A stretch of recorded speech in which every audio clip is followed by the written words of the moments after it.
In this video, I will show you how to use Autosum in Excel to quickly sum data. So enter your number.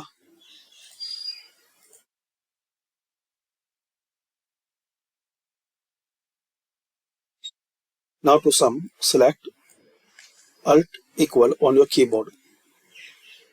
So you will get this answer.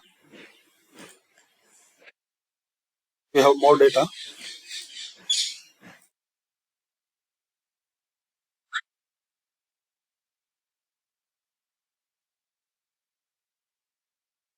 And you need answer here.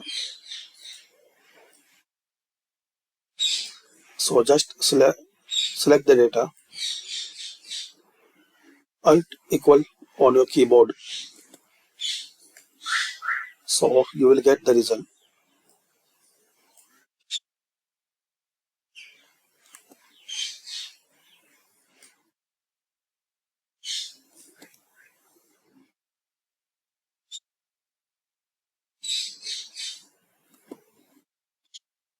Like this. Thanks for watching.